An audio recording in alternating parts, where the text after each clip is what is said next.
프레퍼런시스에서 유저, 랭귀지, 언어를 밑으로 내리니까 한국어가 있네요. 그래서 한국어를 선택해서 세이브를 누르면 메시지가 뜨는데요. 이게 뭐냐면 지금 바로 적용하는 것이 아니라 다빈치 리졸브를 껐다 켰을 때 한글 버전으로 시작한다는 얘기거든요. 오케이 누르고 프로그램을 종료하고 다시 다빈치 리졸브를 시작하면 이게 18 버전의 프로젝트인데요.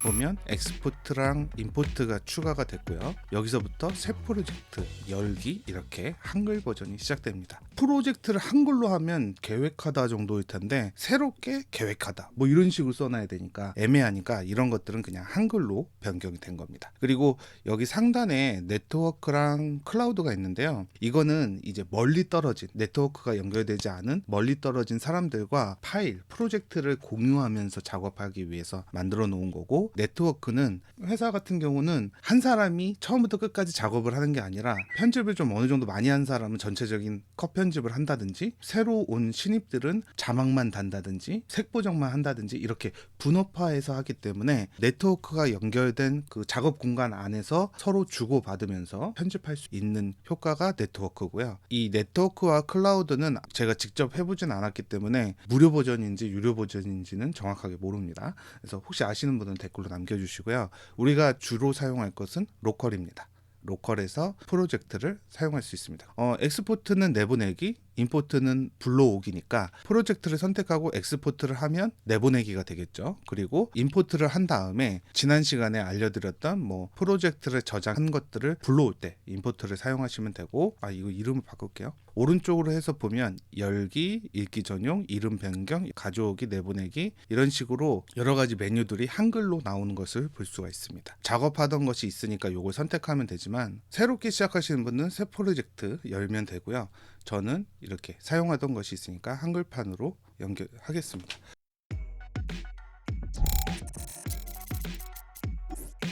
우선 설정 메뉴를 볼게요. 설정 메뉴를 보면 프리셋이 있고 마스터 설정이 있고 여러 가지 것들이 있는데요. 이런 옵션들을 이용해서 여러 가지 모르던 것들도 알아볼 수 있게 됐습니다. 가장 중요한 건 사실 마스터 설정이죠.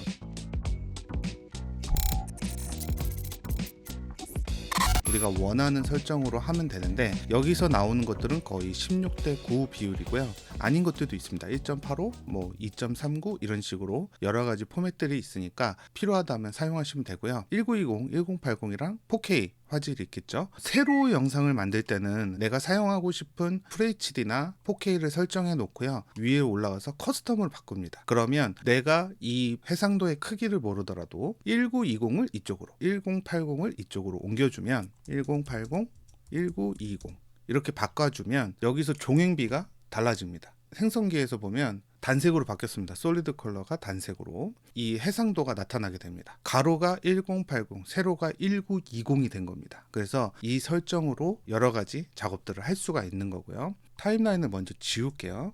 타임라인을 지우고 설정을 다시 들어가 보면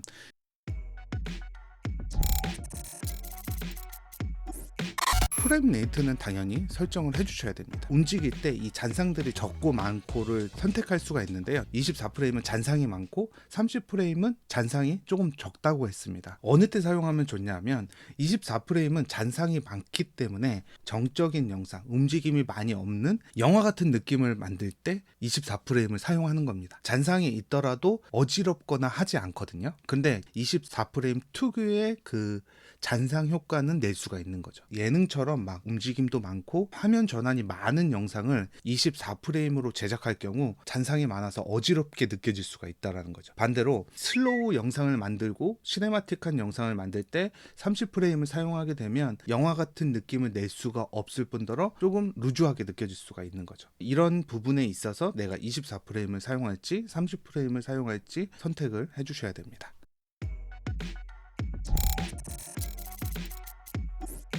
자동 선택을 하면요, 컴퓨터가 알아서 내 컴퓨터에 맞는 설정을 하게 됩니다. 굳이 내가 2분의 1, 4분의 1, 8분의 1로 하지 않아도 알아서 해주는 거죠. 하지만 문제는 작업이 격해지면 격해질수록 컴퓨터가 또 느려질 수가 있거든요. 그래서 이 프록시 비디오 포맷을 낮은 것으로 선택을 하는 겁니다. 맥북에서만 프로레스 기능이 있고 윈도우에서는 DNxHR 코덱만 있습니다. 문제는 컴퓨터가 그렇게 좋지 않기 때문에 최대한 낮춰놓는 게 좋습니다. 프록시를 사용할 때는 렌더 캐시 형식도 마찬가지로 우리가 작업을 하면서 쌓이는 이 렌더 캐시가 용량이 많으면 많을수록 저장 공간이 부족해지면서 밀리게 되겠죠. 그러니까 낮은 설정으로 해주시는 게 좋습니다. 이렇게 저장을 하고 우측 상단에 점 3개를 선택을 하면 설정을 저장할 수 있는 메뉴가 바로 나타나거든요. 선택을 해서 업데이트라고 변경을 하면 새 프로젝트를 다시 한번 열겠습니다. 한글판 2. 그래서 한글판 2를 열었을 때 설정에 들어가 보면 이렇게 앞서 설정한 프로젝트로 설정이 되는 거죠. 그래서 이제 새로운 프로젝트를 설정한다면 자동으로 내가 설정한 세팅으로 변경이 되게 됩니다.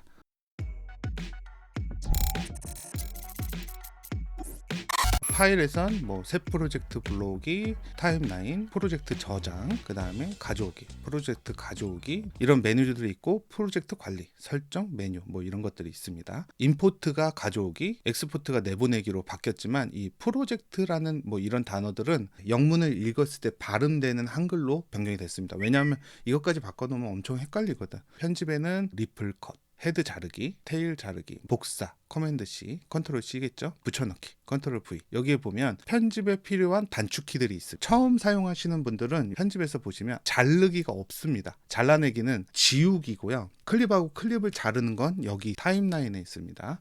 속성 붙여넣기, 이런 메뉴들은 타임라인에 아무것도 없기 때문에 나타나지 않는 거고, F9, 삽입, 덮어쓰기, 대체, 최상위 배치, 리플 덮어쓰기 알려드렸던 그런 것들이 여기에 나타나게 되고요.